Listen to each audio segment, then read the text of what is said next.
اللہ الرحمن الرحیم۔ السلام علیکم ورحمۃ اللہ وبرکاتہ۔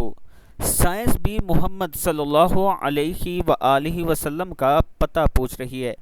نبی اکرم صلی اللہ علیہ وآلہ وسلم نے بیت الخلاء میں تھوکنے سے کیوں منع کیا؟ سائنس نے جب اس پر تحقیق کی تو کیا حیران کن انکشافات ہوئے، پاکستانی لازمی جان لیں۔ چند برسوں پہلے انگریزی کی کسی طبی کتاب میں بہترین زندگی کے 40 بہترین اصول پڑھے تھے۔ میں نے وہ صفحات کاپی کر کے اپنے پاس رکھ لیے۔ میں گاہے بگاہ یہ صفحات نکال کر پڑھتا رہتا ہوں۔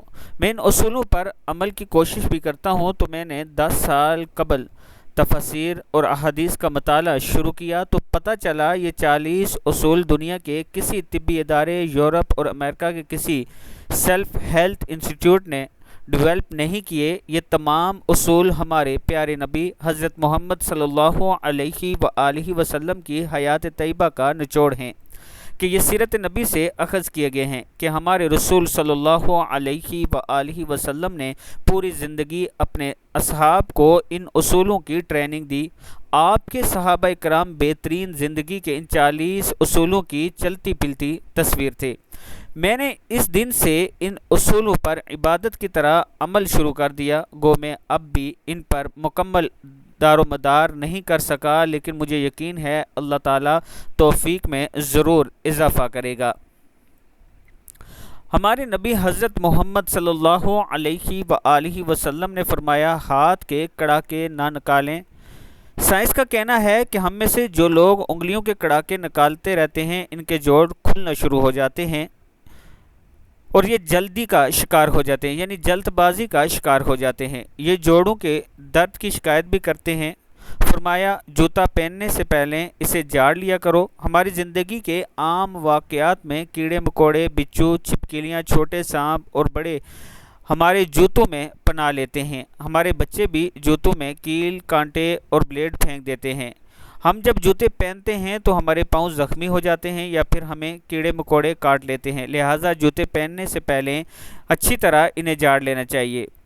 فرمایا، نماز کے دوران آسمان کی طرف نہ دیکھو۔ یہ فرمان بھی درست ہے۔ آسمان میں ایک وسعت ہے، یہ وسعت ہماری توجہ کھینچ لیتی ہے۔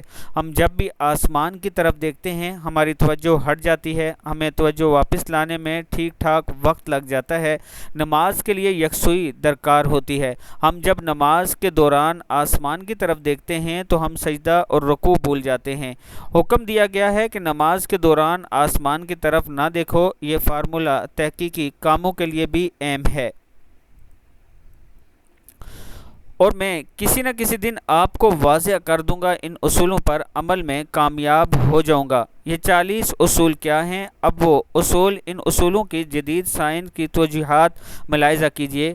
مجھ سے اکثر تشریح میں کوئی غلطی ہو جاتی ہے تو مجھے معاف کر دیجیے گا، اور میرے لیے آپ نے دعا بھی کرنی ہے۔ آپ صلی اللہ علیہ وآلہ وسلم نے فرمایا، فجر اور اشراق، عصر اور مغرب اور عشاء کے دوران سے باز رہیں، یعنی اس دوران سونے سے باز رہیں۔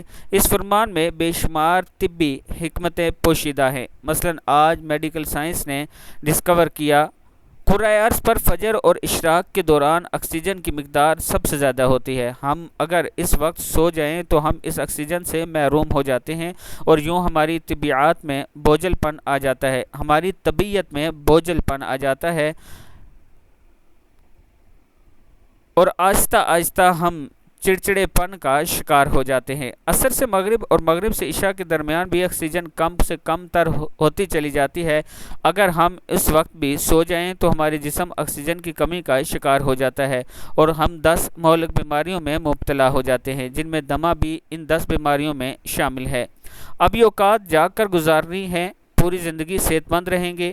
میرا تجربہ ہے، ہم اگر ان 3 اوقات میں ورزش کریں یا جاگ کر گزاریں تو ہماری طبیعت میں خوشنودی آ جائے گی اور ہماری طبیعت